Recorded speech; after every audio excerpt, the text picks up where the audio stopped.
கட்சிகள் எப்போதுமே நிரந்தரமானவை அல்ல. கட்சிகளிலே உயர்ந்த பதவிகளில் இருக்கின்ற மூத்த தலைவர்கள் தலைமைத்துவத்துடன் ஏற்பட்ட கருத்து மோதல்கள் அல்லது மனத்தாங்கல் காரணமாக சில காலம் எதிர்ப்பை வெளிப்படுத்தி எதிரிகளிடம் சரணாகலை அடைந்து பின்னர் தங்கள் தாய் கட்சிகளுக்கு திரும்பி உள்ளது தமிழகத்தினுடைய அரசியல் வரலாறு.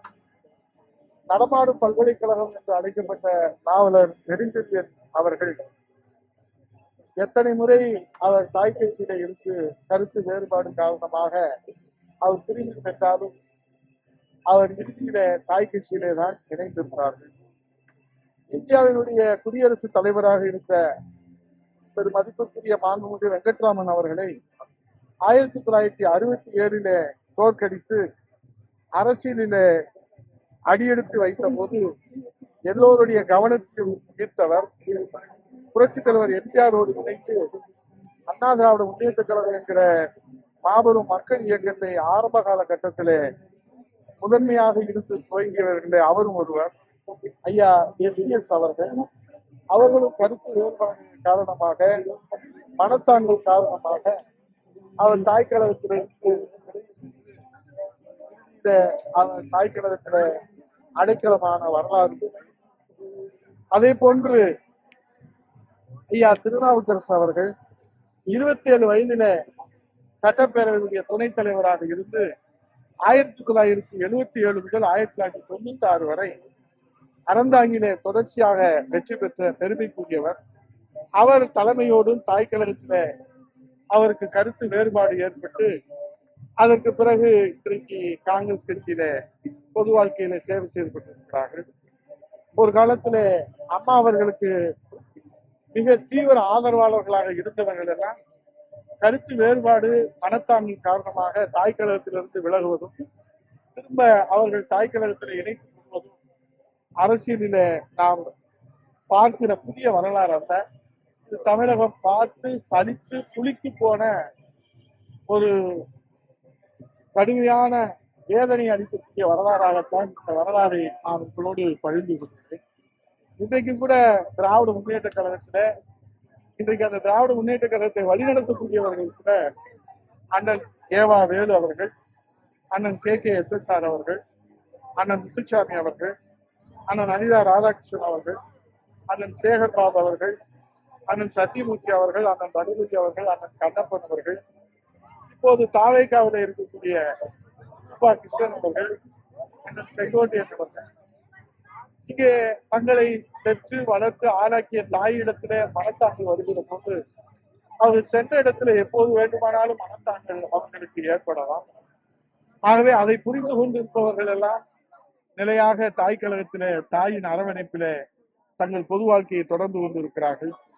அதை புரிந்து கொள்வதற்கு காலம் அவர்களுக்கு உதவி செய்யாத போது அந்த மனவேதனையிலே மனத்தாங்கலிலே கருத்து வேறுபாடுகளிலே அவர்கள் இன்றைக்கு மனப்புழுக்கத்திலே இருப்பவர்கள் தாயின் அருமை தெரியாமல் இன்றைக்கு தனக்கு அரவணைப்பும் அன்பும் ஆதரவும் எங்கே கிடைக்கும் என்று தேடி ஓடி நேற்றைய தினம் ஒரு காட்சியை நாம் வேதனையோடு பார்க்க வேண்டியிருந்தது. ஒரு மதிப்பிற்குரிய முன்னாள் அமைச்சர்கள் எல்லாம் இன்றைக்கு தாய் கழகத்தில் ஏற்பட்ட கருத்து வேறுபாடுகள் எங்களுக்கு நம்பிக்கை இருக்கிறது. அவர்களுக்கெல்லாம் நிச்சயமாக அந்த கருத்து வேறுபாடுகள் மனத்தாங்கல்கள் எல்லாம் தெளிவு பிறக்கிற அல்லது அதற்குரிய விடை கிடைக்கிற காலம் வருகிற போது அவர்கள் மீண்டும் தாய் கழகத்திற்கு வருவார்கள். ஆகவே இன்றைக்கு அண்ணன் எப்போது தாயாவன் பின்ன எப்போது வரும் என்ற நினைப்பில இன்னைக்கு எத்தனையோ தகவல்கள் ஆர்வத்தோடு இந்த இயக்கத்துல உழைத்து கொண்டிருக்கிற அவர்களுக்கு அண்ணா திராவிட முன்னேற்ற கழக கொள்கை தூக்கி பிடிக்கிற ஒரு வாய்ப்பு இவர்களெல்லாம் அந்த இடத்தை காலி செய்வதனாலே கிடைக்கிறதா என்பதெல்லாம் ஒரு விவாதமாக இருக்கிறது. ஆனா மொத்தத்துல நம்மளை பார்த்து சில சில்லற பயலுக இன்னைக்கு சிரிப்பா சிரிக்கிறானுங்க. நம்மளை பார்த்து சில சில்லற பசங்க சிரிப்பா சிரிக்கிறாங்க. நாங்க தோத்துத்தான் போயிட்டோமே தவிர செத்து போகல. நாங்க தோத்துத்தான் போயிட்டோமே தவிர செத்து போகல. இப்போது இந்த காட்சிகளை எல்லாம் பார்க்கிற போது நம்மளை பார்த்து சில சில்லற பயில சிரிப்பா சிரிக்கிறானுங்க. நாங்க தேர்தல் களத்துல தோத்துத்தான் போயிட்டோமே தவிர செத்து போகல. தம்பிகளா புரிஞ்சுக்கங்க, வாழ்க்கையில நாங்க எத்தனையோ இழந்திருக்கிறோம். உங்களையும் பார்ப்போம், எத்தனை விஜய் வந்தாலும் நாங்க பார்ப்போம். அதிமுக பல சோதனைகளை வேதனைகளை தாண்டித்தான் கொள்கை படிப்புள்ள கோடான கோடி தொண்டர்கள் ஆணி வேறாக இருந்து இந்த இயக்கத்தை தாங்கி பிடித்துக் கொண்டிருக்கிறார்கள். ஆகவே நேற்றைய காட்சியை பார்த்து சில சிங்கள பயல்கள் சிரிப்பா சிரிக்கிறது எங்களுக்கு வேதனையை அளிக்கிறது. நாங்கள் தேர்தல் களத்துல தோத்துத்தான் போயிருக்கோமே போல நாங்க செத்து போகல. ஆகவே எல்லோருக்கும் இறப்பு ஒரு முறைதான் வரும். அதை கவனத்துல வச்சுக்கோங்க தம்பி. இன்னைக்கு நீங்க ஆடுகிற ஆடுபுலி ஆட்டம் இன்னைக்கு உங்களுக்கு அதிகாரத்துல இருக்கிற காரணத்தினாலே நீங்கள் அதிகாரத்துக்கு வருவதற்கு முன்பாக கூவி கூவி அழைத்தீர்கள். ஒரு காக்கா குருவி கூட உங்களை நம்பி வரவில்லை. நீங்கள் அதிகாரத்துக்கு வருவதற்கு முன்பாக விஜய் தம்பி கூவி கூவி அழைத்தீர்கள். ஒரு காக்கா குருவி கூட, ஒரு லெட்டர் பேடு கட்சி கூட உங்களை நம்பி வரவில்லை. ஆனால் இன்றைக்கு மாயாஜாலத்திலே மந்திரத்திலே மாங்காய் பழிப்பதை போல உங்களுக்கு ஆட்சி அதிகாரம் கிடைத்திருக்கிற காரணத்தினாலே இன்றைக்கு உங்களை தேடி ஓடி வருகிறவர்களை வைத்துக் கொண்டு உங்களுக்கு என்ன நடக்குமோ எங்களுக்கு தெரியாது. உங்களுக்கு ஏதாவது ஒன்று ஆச்சுன்னா அதுக்கு அதிமுகவும் நாங்களும் பொறுப்பல்ல. உங்களை தேடி ஓடி வருகிறவர்களுக்கு அவர்களும் 10 மாதம் தான், நாங்களும் 10 மாதம் தான்.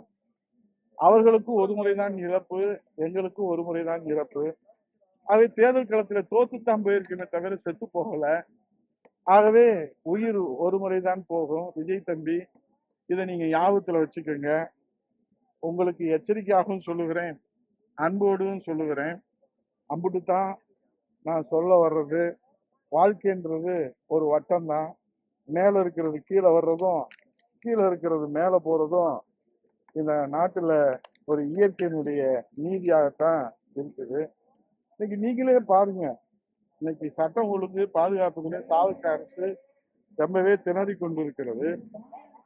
இன்றைக்கு பயிர்க்கடனை ஏற்று முழுமையாக தள்ளுபடி செய்யவில்லை என்று அறிவிப்பு வந்த நாள் முதலாக போராடுகின்ற விவசாயிகள், மேகதாது அணை பிரச்சனையிலே தமிழக அரசு இன்றைக்கு அடுத்த கட்ட நகர்வு என்பது மர்மமாக உள்ளது. இன்றைக்கு பாரத பிரதமர் விஜய் தம்பி சந்தித்து ஏமாற்றம் அளிக்கிறது. டேக்கப் ஆன நிலையிலேயே வேகத்திலேயே லேண்ட் ஆகிவிட்டது விஜய் தம்பியின் டெல்லி பயணம். ஆகவே மாண்புமிகு பிரதமரிடம் தமிழக நலன் சார்ந்து விவாதிக்க நிறைய பிரச்சனைகள் இருக்கின்றது. அதை பற்றி விஜய் தம்பி விவாதிக்கவில்லை. ஆகவே உழைப்பை தேடி கண்டுபிடித்து உழைப்பவரை தேடி கண்டுபிடித்து இயக்கம் நடத்தினால் பலம் தம்பி. கிடைத்தவரையெல்லாம் கொண்டு கட்சி நடத்தினால் பலன் இல்லை தம்பி. இது உதயகுமார் சொல்லவில்லை, பேரறிஞர் அண்ணா அவர்கள் சொல்லியிருக்கிறார்கள். உழைப்பவரை தேடி கண்டுபிடித்து இயக்கம் நடத்தினால் பலன் உண்டு, கிடைத்தவரை கொண்டு நடத்தினால் பலன் இல்லை, பேரறிஞர் அண்ணா அவர்கள் சொல்லியிருக்கிறார்கள். ஆக இன்றைக்கு என்ன நடந்து விட்டது? தாவேகா 1,72,00,000 ஓட்டு பெற்றிருக்கிறார்கள், வாக்குகள் பெற்றிருக்கிறார்கள். எத்தனை சதவீதம்? 35%. பதிவான வாக்குகளிலே 65% விஜய் வேண்டாம் என்று எதிர்த்து வாக்களித்திருக்கிறார். இந்த அடிப்படை கணக்குகள் புரிந்து கொண்டால் விஜய் தம்பி இப்படி வானத்துக்கும் பூமிக்கும் ஆள் பிடிக்கிற வேலையை அவர் தன் கைக்குடிகளை வைத்து நடத்த மாட்டார். ஆகவே 35% தாவேகா, இன்றைக்கு திமுக 1,19,00,000. ஆக திமுகவுக்கு எதிர்ப்பாக, திமுக ஆட்சி வேண்டாம் என்று திமுக கூட்டணிக்கு எதிர்ப்பாக 68.5% பேர்கள் வாக்களித்திருக்கிறார்கள். திமுக கூட்டணி வேண்டாம் என்று. விஜய் தாவேகா வேண்டாம் என்று 65% பேர்கள் வாக்களித்திருக்கிறார்கள். விஜய் வேண்டும் என்று 35% பேர்கள் வாக்களித்திருக்கிறார்கள்.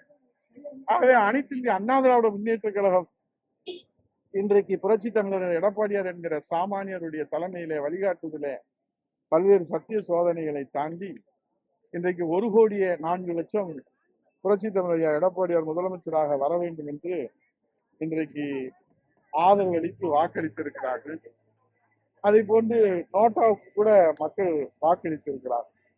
ஆகவே இந்த கணக்கை எல்லாம் புரிந்து கொண்டுதானோ என்னவோ தாவேக்காவில தம்பி விஜய கைக்குலிகளை வைத்துவிட்டு ஆள் பிடிக்கிற வேலையை செய்து கொண்டிருக்கிறார்கள். நேற்று ஆதவ அர்ஜுனா அமைச்சர், ஒரு பைத்தியக்கார அமைச்சர் சொல்லுகிறார் 50% அதிமுகவை சேர்த்து விட்டோம். அவருக்கு பைத்திய நீட்டம் பிடித்து விட்டதா என்று தெரியவில்லை. 50% எங்கே சேர்த்தது என்று, அதை விட இன்னொரு கணக்கு சொல்லுகிறார் தாவேக்காவுக்கு அதிமுக தான் வாக்களித்தது என்று. அட பைத்தியக்கார அமைச்சரை, தாவேக்காவுக்கு அதிமுக வாக்களித்தது என்று சொன்னால் விஜய் முதல்வராக வர முடியாது. பொதுச் செயலாளர் புரட்சி தமிழர் எடப்பாடியார் தான் முதலமைச்சர் அவையில அமர முடியும். இந்த அரக்கிற்கு பைத்தியங்கள் எல்லாம் அமைச்சரவையில உட்கார வைத்து நம்ம பார்க்கணும், நம்ம தலைவி இதுதான் நேரமிட சாமி. ஆகவே இந்த நிலையிலே நாம் சென்று கொண்டிருக்கிற நாங்கள் தேர்தல் களத்திலே தோற்றுத்தான் போய்த்தமே தவிர செத்து போய்விடவில்லை என்பதை எதிரிகளுக்கு முன்னேற்ற கழகம் இன்றைக்குமே சிம்ம சொப்பனமாக இருக்கும் என்பதை சொல்லி மக்கள் சேவையை மகேஷின் சேவை என்று புரட்சி தமிழர் ஐயா எடப்பாடி அவருடைய தலைமையில இன்னைக்கு தேர்தல் களத்துல நின்ற வேட்பாளர்கள்ல ஸ்டாலின் முதலமைச்சர் வேட்பாளராக இருக்காரு.